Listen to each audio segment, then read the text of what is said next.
कहानी है रामपुर गांव की, जहां के मर्द महिलाओं को हमेशा नीचा दिखाने की कोशिश में रहते। अरे अभी तक खाना नहीं आया, क्या मुझे एक और शादी करने की जरूरत है? नहीं जी नहीं, ऐसा मत करना, वरना मैं कहाँ जाऊंगी। खाना लेकर मैं अभी आई जी। गांव की पंचायत में भी फैसले हमेशा औरतों के खिलाफ ही रहते। मैं जो फैसला सुनाता हूँ वो भगवान की आज्ञा होती है। इस लड़के ने अपने मन से शादी करके अच्छा नहीं किया। लड़के को घर भेज दो और इसकी शादी इसकी जाति की किसी लड़के से करवा दो, लेकिन ये लड़के, इसे तो गांव के बाहर निकाल दो। नहीं नहीं जमींदार साहब, ये क्या बोल रहे हैं? ऐसा नहीं हो सकता। मेरी बेटी मासूम है, इसे अच्छे बुरे की समझ नहीं है। अरे कहाँ जाएगी ये बेचारी? कहाँ जाएगी? इतनी चिंता है तो पूरे परिवार का गांव निकाला कर देते हैं। चाहे जो हो, अगर बेटियों को कंट्रोल नहीं कर सकते तो गांव में रहने का कोई मतलब नहीं है। यहाँ औरतों को दब कर रहना होगा। कोई भी अपने हिसाब से कुछ नहीं कर सकता, सब ईश्वर की मर्जी से ही होगा। तभी गांव का एक आदमी दौड़ा दौड़ा आता है। सरपंच साहब, जमींदार साहब, वो कालिया है ना, उसकी बेटी पढ़ने के लिए शहर जा रही है। अच्छा, ये कब हो गया? और कालिया की हिम्मत कैसे हो गई ऐसा करने की? लेकर आओ उसे और उसकी बेटी को।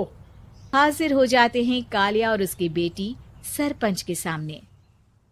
अरे कालिया, ये क्या सुनने में आ रहा है? बेटी को इंजीनियर बना रहा है तू? और ये बता, गांव में तो स्कूल नहीं है, फिर कहां से इतनी क्लास पास कर गई तेरी बेटी? राधा, जो कि कालिया की बेटी है, उसे लगता है कि सरपंच उसकी तारीफ कर रहे हैं। सरपंच जी, मैंने ऑनलाइन पढ़ाई की है, डिस्टेंस लर्निंग से। सभी में मैंने अच्छे नंबर पाए हैं, जिसे देखते हुए शहर की इंजीनियरिंग कॉलेज में मुझे स्कॉलरशिप मिली है।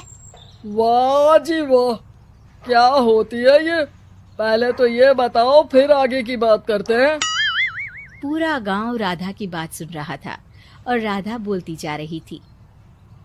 तो ऐसे मैं फ्री में एक अच्छी शिक्षा लेकर गांव में जो कुछ परेशानियां हैं, जैसे बिजली, पानी और इंटरनेट जैसी समस्याओं के लिए काम करूंगी। मैं गांव को शहर से जोड़ने के लिए पुल का निर्माण करवाने का प्रस्ताव रखूंगी। मुझे पूरी उम्मीद है कि जल्द ही हमारा गांव भी तरक्की की राह पर चल पड़ेगा। राधा की बात सुनकर सारे गांव वाले ताली बजाने लगते हैं। सरपंच को समझ नहीं आता कि वो क्या करे। चुप रह नादान लड़की, गांव के खिलाफ जाने के लिए तुझे गांव से बेदखल कर दिया जाएगा, वो भी पूरे परिवार के साथ। और हाँ, अगर ठीक से गांव में रहना चाहती है तो ये पढ़ाई लिखाई छोड़ दे। हम तेरे लिए गांव का कोई होनहार लड़का देखेंगे। तभी गांव का एक आदमी बोल पड़ता है। अरे नहीं नहीं सरपंच जी, राधा बिटिया जो बता रही है, अगर वैसा हो जाए तो हम लोगों को पैसा कमाने के लिए बाहर नहीं जाना पड़ेगा। हाँ जी, और ना ही कोसों दूर पानी के लिए भटकना पड़ेगा। हमारे बच्चे भी अच्छी पढ़ाई कर सकेंगे और आगे बढ़ेंगे, ना कि हमारी तरह खेती करते बैठेंगे। क्यों गांव वालों, राधा बिटिया का साथ देना चाहिए ना। सरपंच देखता है कि गांव राधा के साथ है तो वो चुप हो जाता है। वो घर आकर अपने सलाहकार से बात करता है, जो बहुत ही चालाक किस्म का इंसान होता है। अरे सरपंच साहब, आपको बहुत ही होशियारी से काम लेना पड़ेगा। एक बार गांव तरक्की कर गया, यहाँ के बालक पढ़ लिए तो कोई ना पूछेगा आपको। और फिर ये जो बेटा और बेटी है ना आपके, इनको भी आम लोगों की तरह ही जीवन जीना होगा। हाँ, लेकिन करे तो क्या करे? वो ना आप मुझ पर छोड़ दीजिए, बस मैं जैसा बोलूं करते जाइए। अगले रोज सुबह जब गांव वाले सोकर उठते हैं तो राधा के घर के बाहर और साथ ही वो लोग जिन्होंने राधा का सपोर्ट किया था, उनके घर के आगे लाल रंग से कल आऊंगी लिखा होता है। कल आऊंगी, ये क्या होता है? अरे यह तो खून से लिखा है, लगता है कोई भूत प्रेत या चुड़ैल का साया है। चलो सरपंच जी के पास चलते हैं। सभी सरपंच के पास जाकर उसे सारी बात बताते हैं। अरे ये तो बड़ी मुश्किल की बात है। चलो मैं एक बाबा को जानता हूँ, उन्हें बुला लेता हूँ। सरपंच बाबा को लेकर गांव के घर के बाहर जाता है। ओहो, तो ये वो चुड़ैल है जो उन लोगों को निशाना बनाते हैं जो गांव को बदलने का सपना देखते हैं। वो गांव को ऐसे ही संपन्न देखना चाहती है। वो नहीं चाहती कि कोई बाहरी यहाँ का कायाकल्प करे।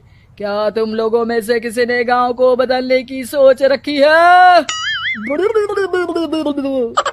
तभी राधा की माँ रोते रोते आती है।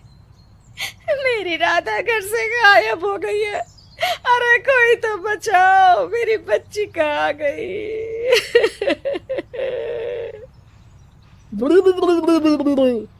ले गई वो चुड़ैल, तेरी बच्ची को ले गई। अब वो उसे श्रापित करके छोड़ेगी। उस पर चुड़ैल का साया हो जाएगा। तभी बुरी सी हालत में राधा भी वहां आ जाती है। उसके बाल चुड़ैल की तरह फैले होते हैं और कपड़ों में खून लगा होता है। सभी राधा को देखकर डर जाते हैं। माँ, पता नहीं मुझे कौन उठा कर ले गया था। अरे दूर दूर हो जा चुड़ैल, अब हम लोग इस गांव में नहीं रुकेंगे। अरे कैसे बातें कर रहे हैं आप? कल तो आप मेरे भरोसे गांव का हुलिया बदलने, अपने बच्चों को पढ़ाने और तरक्की उन्नति की बात कर रहे थे, तो आज क्या हो गया आपको? ये फिर तुम लोगों को बहकाएगी। ये चुड़ैल गांव में आ चुकी है। ऐसे ही ये तुम्हारे घर के बच्चों को भी ले जाएगी। गांव वाले राधा को गांव से बाहर निकाल देते हैं। उसके माँ बाप रोते रहते हैं, लेकिन गांव वाले नहीं मानते। मैं भी अपनी बहन के साथ गांव के बाहर रहूंगा, लेकिन वो पढ़ाई नहीं छोड़ेगी। वहीं सरपंच के घर पर सलाहकार कहता है। देखा, सांप भी मर गया और लाठी भी नहीं टूटी। लेकिन अगले ही दिन सरपंच के घर के बाहर भी वही शब्द लिखे होते हैं। और फिर सरपंच की बीवी कहती है, हमारी बेटी को किसी ने अगवा कर लिया है। तभी राधा का भाई वहां आ जाता है। अरे गांव वालों, मैंने सरपंच जी की बेटी को देखा था। वो चुड़ैल उसे उठाकर ले जा रही थी। अरे क्या मजाक कर रहे हो? नहीं नहीं सरपंच जी, आप नहीं जानते। वो चुड़ैल अब आपकी बेटी में आ जाएगी, जैसे राधा के अंदर आ गई थी। तभी सरपंच की बेटी वैसी ही हालत में वहां आती है जैसे राधा आई थी। पापा, पता नहीं कैसे मैं गायब हो गई थी। चुड़ैल, इसके अंदर भी चुड़ैल का साया है, मारो इसे। अरे नहीं नहीं, इसे भी राधा के पास गांव के बाहर ही भेज दो। अरे चुप रहो, मेरी बेटी कहीं नहीं जाएगी और चुड़ैल वुड़ैल कुछ नहीं होता है। अरे कैसे बात कर रहे हो सरपंच जी? आप तो बोल रहे थे कि आपका फैसला भगवान का ज्ञान होता है, तो अपने पर बात आई तो अब आप ऐसे बोल रहे हैं। अरे ना ना ना, आपको अपनी बेटी को त्यागना ही होगा। अरे बुलाओ बाबा को। राधा का भाई बाबा को ले आता है, जिसे अब गांव वालों के डर के कारण सच बोलना पड़ता है।